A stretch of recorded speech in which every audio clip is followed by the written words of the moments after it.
5-4 against Omaha in game number 1 of a doubleheader. Game number 2 is set for a 5 p.m. first pitch, but I mean, they should be able to move that up a little bit. Y'all smash the like if you have not already. We'll let more people get in here before we really dive in. Share, subscribe, all of those things. Greatly appreciated. We're brought to you by Gotlit Light Installers. Man, there's just a lot to go through from that ball game. Real roller coaster of emotions for the team, for the fans, for the coaches, for really anyone involved in that. The tone here will change slightly, not a lot, but slightly, because they did finally show signs of life. If LSU would have gotten no hit by Omaha and shut out in their ballpark, this would not have been very cheerful. And it's still not going to be extremely cheerful, but the signs of life are good, especially when you have another game left to play. We'll go through all of it because there were positives on the pitching side. There were negatives offensively for 8 innings, really longer than that when you go back Friday that I want to talk about. And even your bullpen showed its first crack a little bit here today. So all valuable lessons that LSU can take forward. Before we kind of get deep into it, just a little more of an overview. The loss isn't the issue, okay? The loss isn't, that's going to happen. You're going to lose. You play 56, you're going to lose. You're not going to have your best day every time that you show up to the ballpark, regardless of competition, okay? That happens. The 2023 team dropped the game in non-conference.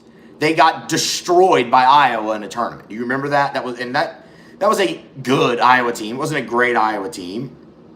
Brody Brecht walked everyone under the sun that day for Iowa. He was effectively wild, and LSU just couldn't get it going, and your pitching lacked that day. You lost. That team ended up being A-OK. This very well could be LSU's only loss of the pre-conference. We'll wait and see. But the loss isn't the issue. The issue is the chinks that you saw a little bit. So let's start, and we'll start with offense, or the lack thereof. In the 6th inning on Friday, LSU's offense vanished. It really went into a hole. You were very good early in the game on Friday, and we talked about that in the recap a night ago. But the game got tight. You had opportunities, and you took bad at bats and couldn't get the big hit. You chased a lot of balls out of the strike zone. You did all of those things that, are out of character for an LSU, for a Jay Johnson offense. And your pitching bailed you out. Today, you picked up right where you left off. The one thing we really highlighted about this Omaha team was on the pitching staff, how they issue free passes. And boy, did they do that on Saturday in game number 1. You look at that first inning, the first 2 hitters reach via walk. Derek Curiel on 4 straight pitches. You have first and second, nobody out, and Jared Jones coming to the plate. That is a spot that you should feast on. But when you have 2 guys reach via walk, and the guy right in front of you did it on 4 straight pitches, you cannot swing on the first pitch.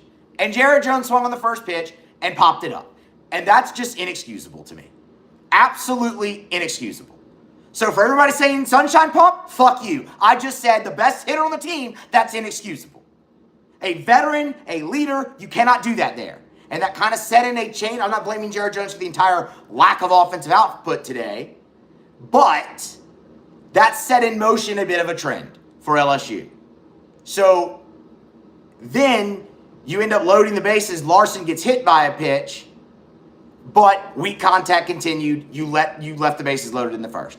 Same thing happens in the 2nd inning, where LSU ends up with the bases loaded, again, all via free passes, 3 straight walks, or, well, not 3 straight walks. No, you did, but you had Braswell ground out first, and then you had the 3 straight walks, and you have 2 more weak flyouts.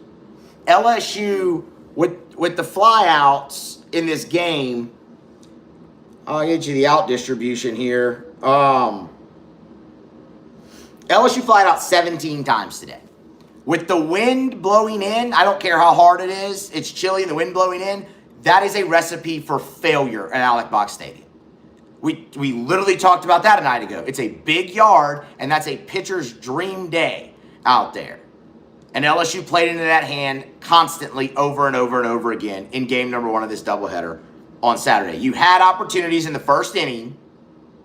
You had the opportunities in the first inning and the second, and you left the bases loaded. And that's where you really circle the offensive issues for LSU. The at-bats just weren't competitive.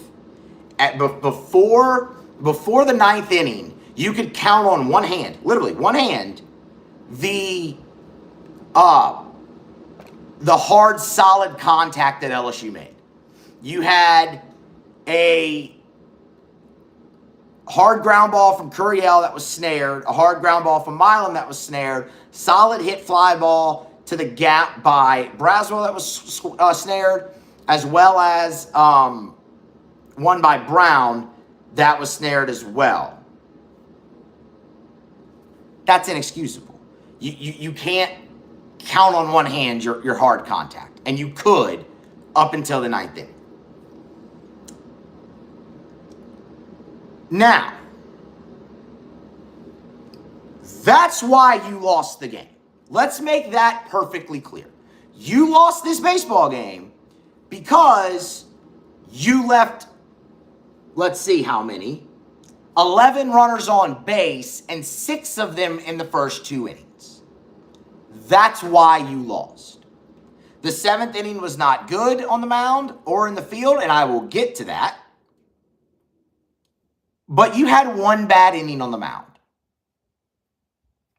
You had multiple opportunities for the big hit, and you couldn't get it. Now, where I do think there is encouraging signs is they didn't quit, and in the 9th inning, it finally came around for them. The at-bats got better, the contact got better, and the hits started falling in for them again. And while that does not help you in this game, it could help you in game 2. And that's encouraging for me. You finally saw one go through the net, so to speak, right? When Larson got that single in the 8th to break up the no-hitter, then you pinch hit Tanner Reeves, and he gets the hit, and then Brown hits. It becomes a little bit contagious, and you saw one go through the net. And okay, you were able to push across 4 runs. The rally just fell short because, well, you left 6 guys on base in the first 2 innings, and that's not okay. So overall, from a offensive standpoint, not good. Not good. Bad, as a matter of fact. But when I do look at that 9th inning, I see a really good 2-strike at bat from Jared Jones that drove in a run. Okay, that's something that you hadn't seen since the 5th inning on Friday. So, okay. I see the same thing from Josh Pearson. Would you like to see Ashton Larson come through there? Absolutely. He punches out. You can't really do that in that moment. But he did. And then Milam, who's just off to a bit of a slow start right now, flies out to center field, and that ends the ballgame. But seeing them get something going there should lend to hopefully more success going forward here in game number 2. Okay, let's talk about the pitching. But first, Got-Lit Lights. Almost moved on too quick there. Got-Lit Light installers, gotlitlights.com. Not just Christmas lights anymore, but the same great service you've heard us talk about across all of our platforms for so long still exists with Derek and his team. Now it just expands to temporary lighting for private events. Who doesn't want that? Weddings, anniversary parties, birthday parties, Graduations are coming up in a few months. You're throwing a party, you need some temporary lighting. GotLitLights.com is the place for you. Go there, get a quote. Maybe you just want to illuminate your home, the outside of it. You've got permanent landscape lighting now for GotLit, from GotLit, I should say. Flower beds, you want to illuminate the front of the house? You can absolutely do that. You want to illuminate your backyard pool area? GotLit Lights is the place for you. Everything looks better when it's lit. GotLitLights.com. Okay, now let's talk about the pitching. Anthony Ianson is where we'll start, and then we'll get to the seventh inning, which was really bad. But Anthony Ianson was really good. I have one little thing, though, that it's time to see from him. Overall, when you look at Ianson's line, you see 6 innings, shutout ball, 2 walks, 7 Ks. He threw 93 pitches, 63 strikes. Good ratio, all of those things. The issue was he didn't have the fastball command early in the ballgame, and that led to some deeper counts. What he did have was a great feel for that curveball today, and that kept him in the game even when he didn't have the fastball. But what happened was you saw a lot of deep counts, and you saw the pitch count get really high, just like you saw a week ago. Now, like a week ago, Ianson found it being fastball command, and really started to hum along. So he's at 43 pitches after 2 and gets you through 6 at 93. He found that efficiency. 10 pitch inning in the 3rd, 12 pitch inning in the 4th, another 12 pitch inning in the 5th, and that's ultimately how he got to that point.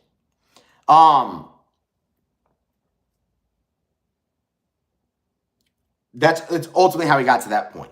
And unlocking the fastball command was key there. What you want to see from him now going into start number 3, because he's going to be facing a ranked Nebraska team that's a pretty good ball club next weekend. The efficiency needs to happen earlier. He needs to come out with, with the command immediately, and just, what he's done in the middle innings the last 2 weeks, that needs to start from jump, and then you really see how deep he can get into the ball game. The stuff is plenty good enough. The fastball velo is down a little bit, but most every LSU pitcher has been that way with these cooler temperatures. The good thing there was he held it really kind of throughout. Even in the 6th inning, he was still 92, in that range where he kind of was. I don't think he popped 194 today. So that's good to see. And I really, really liked what we saw out of the breaking ball. I saw a few splitters in there as well, but it was mainly fastball, breaking ball. I thought Anthony Ianson was very good.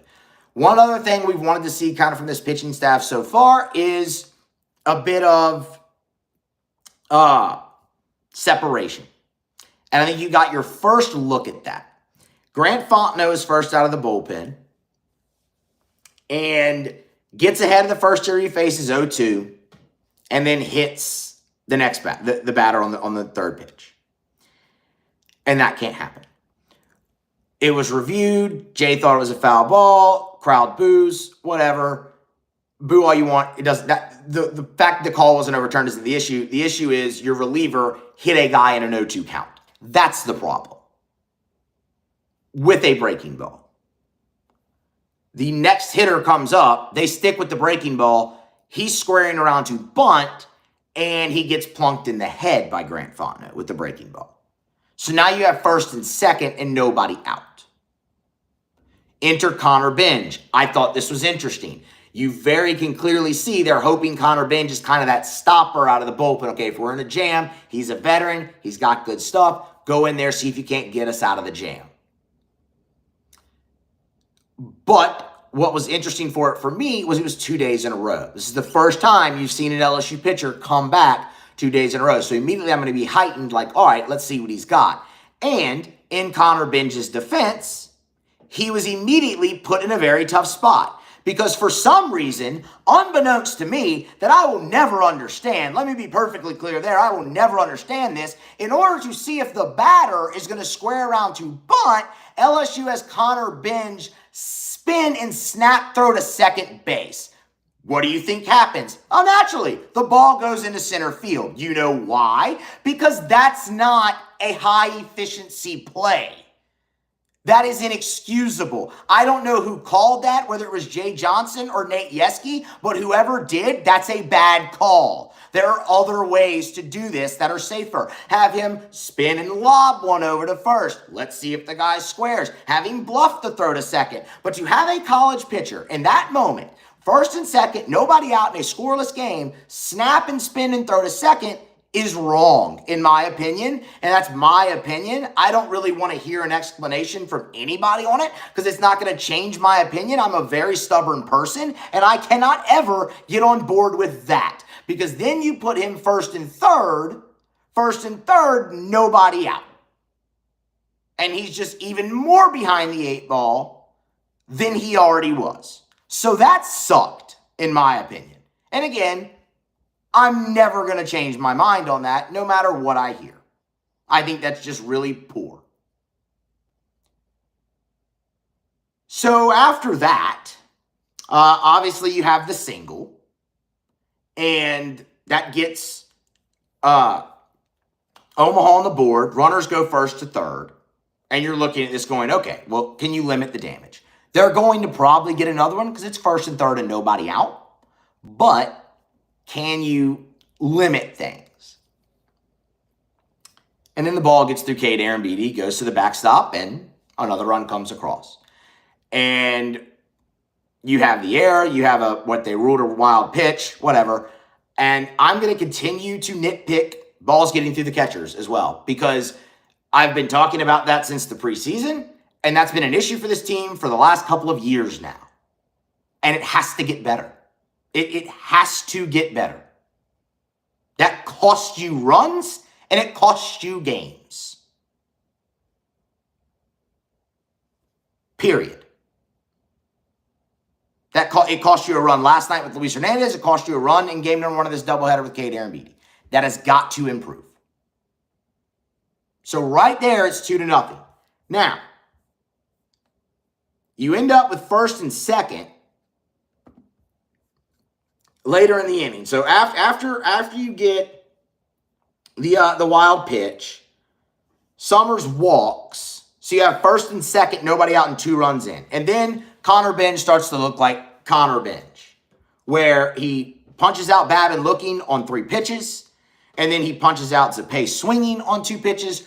Really good fastball to get that out. And you're like, okay, can you get out of this here? Can you limit the damage? Unfortunately, you could not. Jackson Trout goes yard. I off the bat, didn't think that ball had a prayer of getting out of the park, and somehow it just kept going and going and going and going. And you're down 5-0. And then we kind of already went through the 9th inning rally. It came up short, but the real issue there is you left 6 guys on base in the first 2 innings. That's the problem. The big hit came too late for LSU. But I think you maybe saw a little bit of separation there in your bullpen. That's a really big spot for Grant Fontenot, and it did not go well. I'm not saying you never put him in that spot again. That's not what I'm saying. But what I am saying is I don't think he's first in line for that spot right now. And you'll just see how that goes. But that's why, again, I say the loss isn't the issue. Losses are going to happen. They just do. This is kind of a similar conversation we always have with midweek games, right? Okay, fine. You lost. You move on. The great thing is you get to play again in probably about an hour or so. And that's awesome. Because you did leave this game with a little bit of momentum. Those last 3 outs were real hard for Omaha to get. Now, the other interesting thing is what you're faced with is a rubber match. And this is the spot that LSU did not do very well in a season ago. And I don't really care what the competition was. I mean, LSU lost it. Now, it wasn't a rubber match, but LSU lost a Sunday game to Xavier a season ago, right? Coincidentally, where the offense went in a shell. This is a big moment for Chase Shores. This is a really, really big moment for Chase Shores in this third game, because he's going to be asked to extend a little bit more, and you need this win. You get swept in this doubleheader, and okay, then we got a problem. Then we can talk about losses, because that would be really inexcusable. Omaha's a scrappy, feisty team. They're not a good team, and I will stand by that. They are a good, feisty, scrappy team who's going to win plenty of games in the Summit League, and that's awesome. And you know what? You win this series, and that might actually help. It won't ding your RPI. I'm not going to sit here and tell you it's going to help it, but it won't ding it. But they're not a good team. So you need to go out there and dominate. But I really want to see Chase Shores take the ball with some fire in this second game of the doubleheader, because this is a really big spot for him. Smash the like button if you haven't already. And then I'm very curious to see what he does with the lineup. Do we see Tanner Reeves? Michael Braswell's off to a tough start right now. I'm not saying bench Braswell for the year. That's not at all what I'm saying. Michael Braswell needs to be a starter on this team, but does he just need to take a chill pill, kind of sit, watch a little bit, get a pinch hit late in the game, something like that. Tanner Reeves has done really well early on so far in his career as well. Maybe that's a change you could see. Probably not counting on it, but maybe. I would like to see Chris Stanfield back in the lineup and at the top. And here's why. Not that Danny Dickinson isn't capable of being a leadoff hitter. He clearly is. But he's been your best guy at knocking in runs. I want him in a spot to knock in runs. That's simple. So I would like to see Dickinson put in a spot to knock in runs in game number 2 and Stanfield back in his leadoff spot. That was a 2 RBI single right there, right, for Dickinson. So he's up to, what's that, 11 RBI on the season? Let's see, for Danny. Yes, 11 RBI on the season. Give me that guy more towards the middle of the lineup right now. That's all I need really there. When you were no hit for 7 2/3, something has to tweak there. It just does. You can't just run it back. So I'll be very interested to see if they make a change or changes there. If I had to guess, despite everything that I just talked about, if I had to guess, LSU very much runs similar guys out there. The order is just probably different. So again, the biggest change I would like to see is Dickinson moved back down in the lineup where he can drive in runs a little bit more. And the other thing is, it's going to be colder for this second game. The wind is still going to be blowing in, and LSU needs to adjust at the plate where the ball is not in the air as much. You need to hit the ball on the ground more. You need to hit the line drives more. All things that ultimately got you going in that 9th inning. Can you carry the 9th inning mojo over now into game 2? That's ultimately what we need to see. All right, let's do questions for about 5 or so minutes. Smash the like button if you have not already. Get subscribed. Share all of those things. Any questions? Now that I've calmed down a little bit.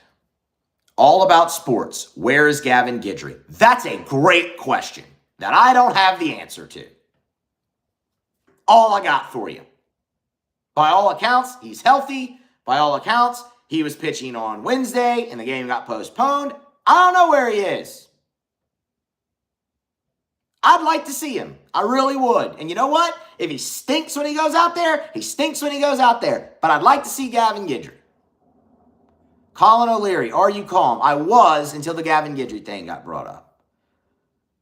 Dustin, who do you expect to see out of the bullpen? Let's see, who hasn't pitched? I think Maverick Rizzi could pitch again actually today as well. Jay mentioned that post game last night, that Rizzi's hot today. So you could see him again. I